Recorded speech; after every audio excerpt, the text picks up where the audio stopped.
Now, a lot of times, Nintendo creates some kind of cool concept and then doesn't do anything with it at all. One good example is the Toads, the most common race in the Mushroom Kingdom who are seen a lot in the games, but rarely do anything. However, at some point they finally did do something with them when they created a new sort of group, the Toad Brigade. So let's look into them to see how they evolved in terms of use, design, story, and gameplay.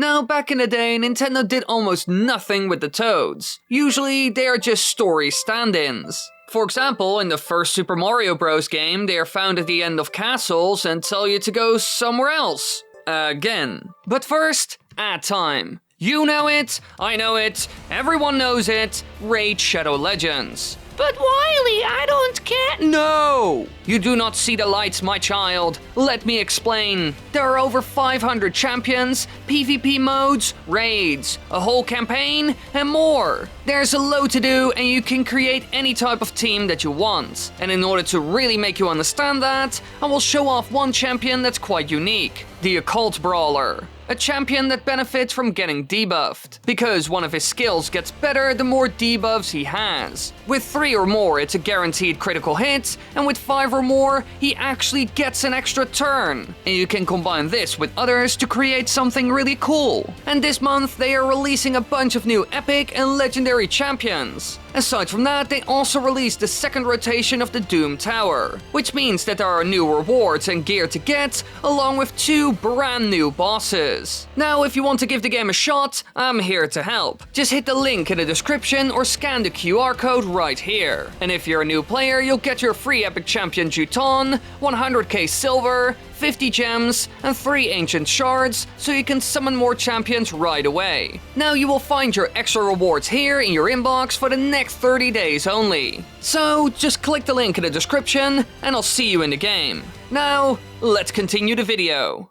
Now, in time, Nintendo did do more interesting stuff. For example, creating special houses where you can play minigames for certain extras. However, aside from that, Nintendo hasn't done a whole lot with them. Almost nothing, actually. However, all of that actually changed when Nintendo came up with a new group of Toads, the Toad Brigade. This is a group of 5 Toads that aid Mario through some games, starting with Super Mario Galaxy. Now, before that, the Toads were only used to flesh out the story here and there, like telling Mario that Peach is in a different castle and stuff like that. So this was the first time that Nintendo actually did something interesting and more personal with them. Now in Super Mario Galaxy, you can see them enjoying the festivities in Peach's castle during the Star Festival. And after Bowser's attack, they eventually escape along with Luigi, until they are separated from him and are later discovered by Mario in the Honey Hive Galaxy, where he ends up rescuing them. In the end, they decided to help him in his quest to gather the Grand Stars and move their base of operations to the garage. And after the Lumas help them build a spaceship called the Starshroom, the Toads from the Toad Brigade start traveling in order to find Power Stars with Mario. Now, from that point on, they are seen throughout several galaxies in search of those stars, and often cheer Mario on during battles, or provide warp launch stars. And all 5 members actually have their own personality and role in the group. Their leader, despite trying to come off as brave, is always fleeing at the first sight of trouble, making up ridiculous excuses along the way. The blue Toad wears glasses and often gives Mario advice in levels.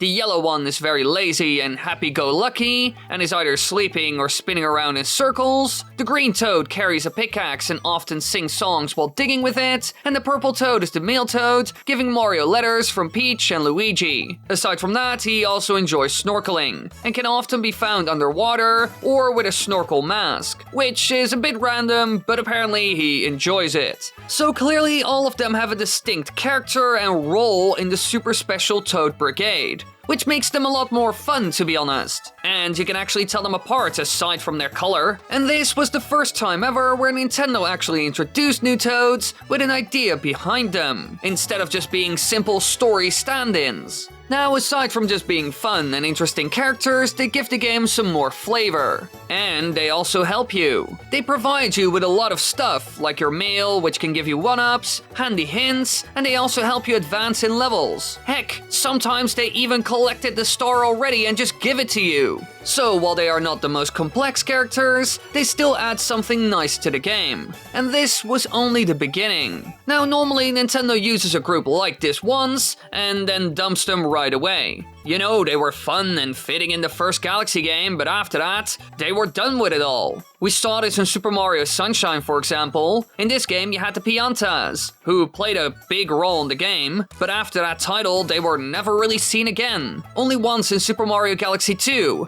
but that wasn't much, to be honest. So, as you can see, Nintendo loves to create stuff, but hates to really expand on them. But the Toad Brigade was a different story, because they reappeared in Super Mario Galaxy 2, and like in the previous game, they continued to aid Mario throughout the different worlds. But aside from that, nothing really changed. Sure, some smaller things here and there, but nothing worth talking about. But they at least came back, and Nintendo was clearly hell-bent on using them more, because even in the very next game, Super Mario 3D World, they were seen once again. Here, Captain Toad is seen again, while the rest of the gang aren't really. However, his role in the game is actually huge. He's actually a playable character in his own puzzle levels called Captain Toad's Adventures. Here you can't jump and must collect 5 green stars, and you do this by puzzling your way through these levels. In a lot of ways, they are designed like puzzle boxes, just like the Divine Beast dungeons in Breath of the Wild. Aside from that, he also appears in some levels and gives you a green star when found. But clearly, Nintendo put the focus on these new, different minigame-like levels, which introduce some different aspects. Like I said, it is similar to a puzzle box, which are small Japanese boxes that can be opened by solving or activating a lot of things across the box. And only after doing all those steps correctly, you can open it. And these Captain Toad puzzle levels are similar to these things. They can really tickle your brain, and are certainly a nice change of pace compared to everything else seen in the game. And by the looks of it, the people and Nintendo liked this idea so much that they decided to make a full game out of it. It's called Captain Toad Treasure Tracker. And this game just expands on what we saw in Super Mario 3D World, mostly in the form of more levels, extra power-ups and collectibles, and even high-paced boss sections. Now the others of his crew are also seen, like the Blue Toad who gives you super gems or super mushrooms upon being found, Yellow Toad who sleeps and can accidentally cause Captain Toad or Toadette to fall asleep as well if they are near him, and the Bank Toad is seen reading a map in most of his appearances throughout the game. As you can clearly notice, Nintendo started to focus here more and more on the Captain, and not any of the others. Personally, I don't like that, because it would have been more fun if the entire group developed instead of just one of them. But all of this at least shows you that Nintendo really likes the concept, as well as the puzzle idea that they added to them. And I bet at some point, we will see another Captain Toad Treasure Tracker game. It sold quite well and people liked the concept in both Super Mario 3D World and this game. And of course, they returned once again in Super Mario Odyssey, where you explore the entire world. So of course, these guys and gals had to be seen as well. Now, 2 of them are seen in the Crazy Cap Shop for some reason, which is a bit weird, but it is what it is. And this time, Toadette is added to the group, and she rewards the player after they completed certain achievements. Aside from that, the Blue Toad is now known as Hint Toad, Bank Toad appears in the Lost Kingdom and Bowser's Kingdom, and then we have the Captain. He appears in most of the kingdoms, giving Mario a power moon if spoken to. He's usually hidden somewhere in the world, and the challenge is finding him. So in a lot of ways, their role is very similar to what they did in Super Mario Galaxy, helping here and there and adding some character to the game. Although I will say I'm kind of disappointed that they didn't really build upon their character. Now I know that the Super Mario games are all about gameplay and rarely about story,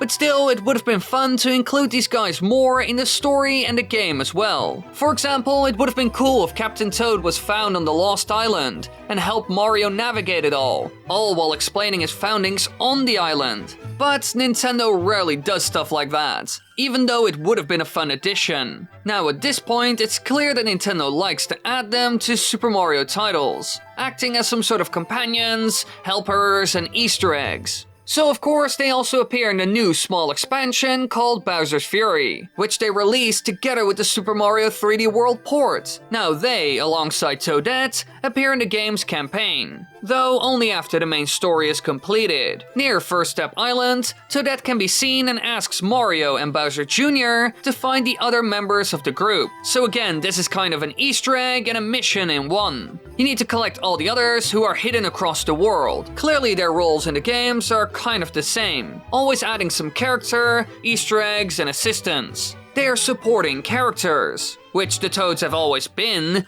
but this time Nintendo made them a bit more special and personal. And I bet they will return in the next Super Mario game as well, and in time, also in a brand new Captain Toad game. But I do hope Nintendo will build upon their character a bit more, because so far only Captain Toad gets attention in that department. However, I guess only time will tell. Thanks for watching everybody, I hope you enjoyed. Be sure to leave a like, tell me in the comments what you think about the Toads, and subscribe and click the bell button, and I'll see you all in the next one.